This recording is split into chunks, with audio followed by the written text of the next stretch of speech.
que notre Seigneur est Allah. Et, donc vous avez entendu, notre Seigneur est Allah, et puis ils sont mis sur la droiture. Il a dit, ce sont ces gens qui se conduisent donc, dans la droiture. Il a dit, ils se maintiennent dans l'obéissance et ne rusent pas à la manière dont ruse le renard.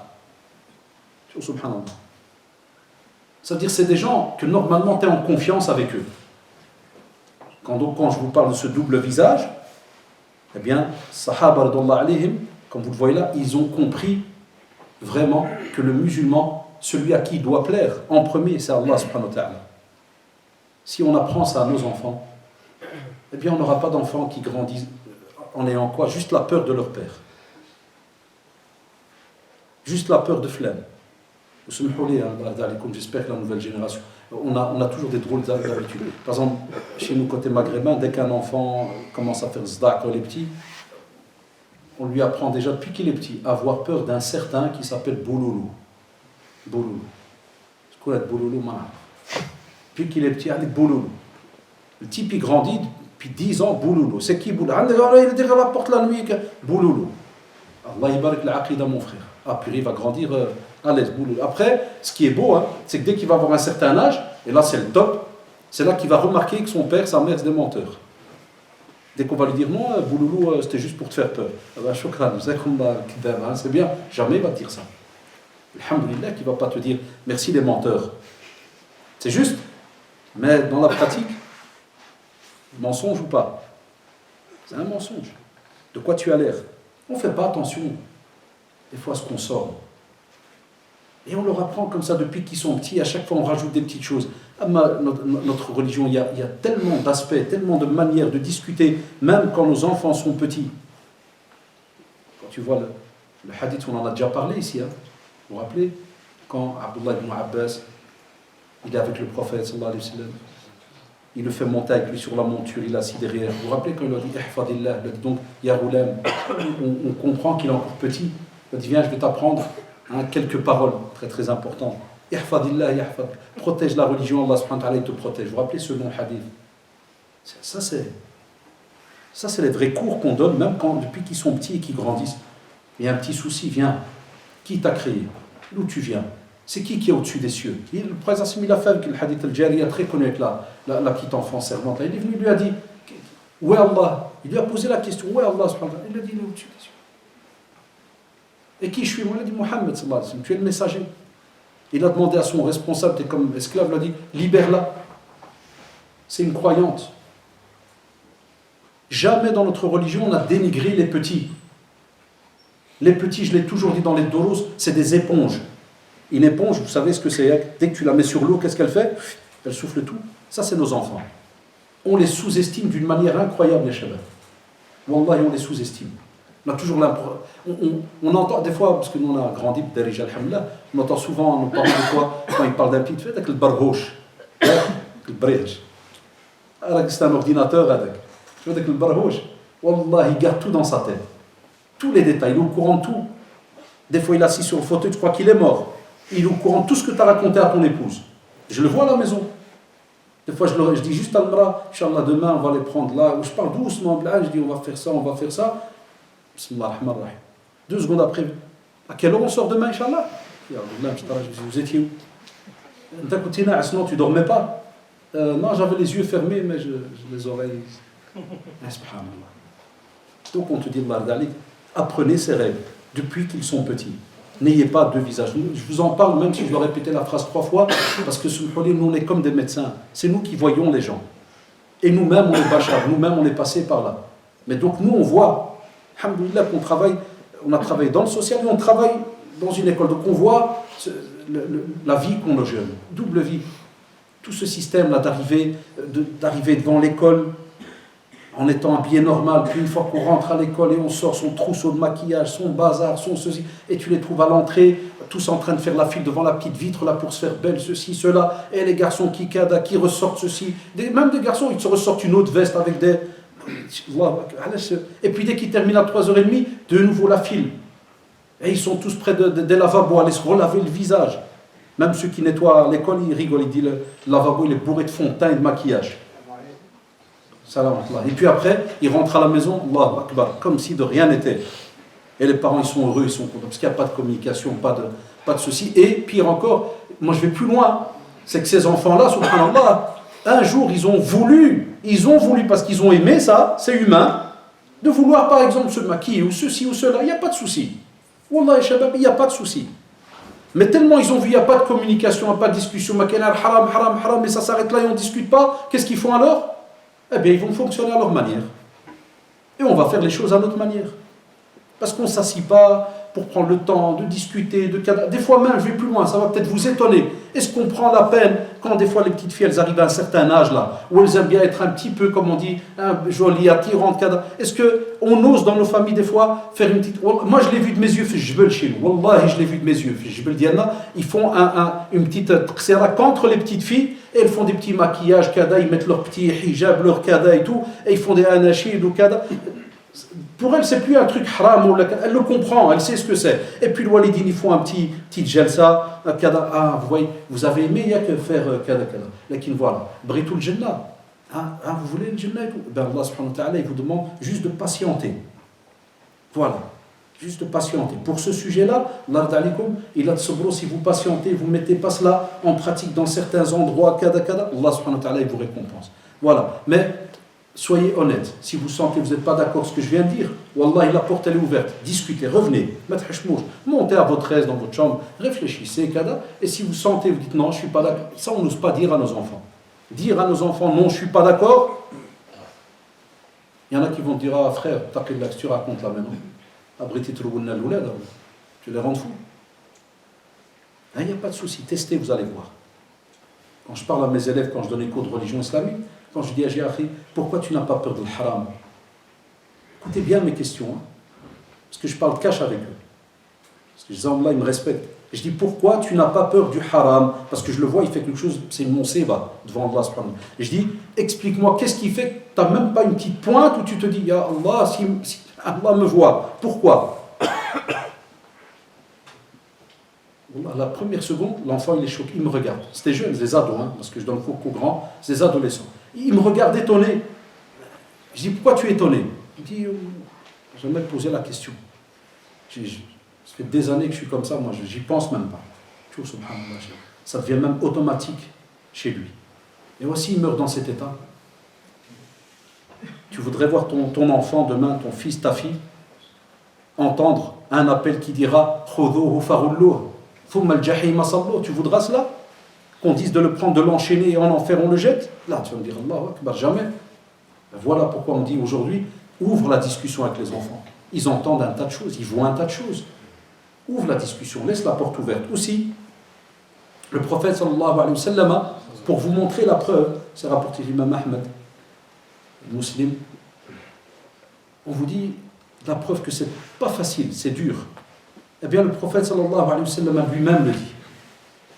Il dit, écoutez bien, il dit, tenez-vous dans la voie droite et cela ne sera pas facile pour vous. Ça. Qadiya ça, c'est pas facile. Ou hada, qui l'a dit? C'est le prophète sallallahu alayhi wa sallam. S'il y a moyen, mouchoir, il leur fait comprendre donc, ce n'est pas facile. Ça va être dur. Parce que, comme on l'a dit dans l'intro, Shaitan anaoudahi là. Et très souvent, très souvent, c'est parce qu'on a des fois, entre guillemets, des fois on a des petites attaques là. Vous connaissez, vous vous rappelez, la vie waswi soufi, il vient, et très souvent, il va t'attaquer là où ça demande un petit jihad, un effort. Parce que l'être humain, il aime bien les shahawats, aussi, tout ce qui fait plaisir, et voilà, c'est pas facile. La vie d'un musulman, elle peut être facile, mais il faut avouer, c'est pas facile. Mais quand je dis le mot ce n'est pas facile, ce n'est pas une connotation négative. C'est juste pour dire qu'il y a tout un jihad à faire tous les jours. Voilà pourquoi je dis le mot c'est pas facile. C'est pour dire que, comme il a dit aussi sallallahu alayhi wa sallam, il y a un effort à fournir. Ça ne vient pas comme ça du jour au lendemain. Et aussi le prophète sallallahu alayhi wa sallam, et on voit ça dans le recueil de Bukhari et Muslim, il dit rectifiez continuellement votre conduite et rapprochez-vous de la perfection. Et ce qui m'a intéressé, subhanallah, c'est lorsqu'on parle de rectifier continuellement. Ça sous-entend même moi qui vous parle. On est des êtres humains. Même moi qui vous parle, et même si j'approche 50, même si tout ce que tu... Wallah, ici, à chaque fois, on ne s'arrête pas, on discute avec soi-même, on voit ce qu'on fait, est-ce que c'est normal, c'est pas normal, qu'on accepte les remarques, que ça soit de ton père, ta mère, ton épouse, ceci, cela, on prend ces remarques-là, on les décortique, on voit, soit tu tombes dans l'orgueil, soit c'est pire, c'est une musiba, soit tu meurs dans l'ignorance. Le fait qu'on te dit, rectifie, ça sous-entend qu'on doit aussi, des fois, que ça soit par rapport aux jeunes, et je profite qu'aujourd'hui, machallah, c'est rare, il y a beaucoup de jeunes qui sont là, même des petits, c'est important, et ils me comprennent. On doit des fois s'asseoir avec nos enfants et lui dire, tiens, viens, qu'est-ce qui a été bien aujourd'hui? Qu'est-ce que tu as senti qui a été bien pour toi? Qu'est-ce que tu as fait que tu sens que, subhanallah, tu regrettes? Tu dis, ah, ça, j'aurais pas dû. Et tout ça, sourire, puis, des petits biscuits, des petites choses. Et tiens, maintenant que tu sais qu'Allah subhanahu wa ta'ala, il te voit, qu'est-ce que tu voudrais changer ou faire, ou dire à Allah subhanahu wa ta'ala? Peut-être qu'il ne sait pas. Là, mais il faut qu'on ait un bagage. Tu ouvres la porte du repentir, ceci, cela. Donc, si le prophète, sallallahu alayhi wa sallam, alors que le wahi, il est révélé, la révélation, elle descend, et les compagnons, tabarakallah, blindés, ils sont là, mais il leur fait comprendre, vous êtes des êtres humains. Je suis avec vous, mais vous êtes des êtres humains. Même nos parents, même s'ils ont 60 ans, 70 ans, et ils le savent, la sunna les interpelle, ils doivent aussi tous les jours revoir certaines petites choses. Parce que des fois, c'est un exemple tout bête, des fois la fatigue, l'âge, les médicaments, kada. Des fois il arrive, mon père, des fois il me dit, parce qu'il me dit, subhanallah, voilà, il fait les 5 prières à la mosquée, pensionné, et voilà, il y a la maladie, kada, puis des fois il dit, hier j'ai pas fait nawafil, ou bien hier j'ai pas lu un peu le Coran, ou là hier, c'est important. C'est important. Mais parce que depuis que je le connais, que j'ai ouvert les yeux, je suis gamin, il a toujours fonctionné comme ça. Et il a fonctionné avec nous comme ça. Vous avez lu, vous n'avez pas lu. Et le jour du mois dernier, qu'est-ce que vous allez dire? On a grandi comme ça. C'est important. Vous en verrez le prix. Et vous en verrez le résultat le jour où vous aurez vous-même vos enfants.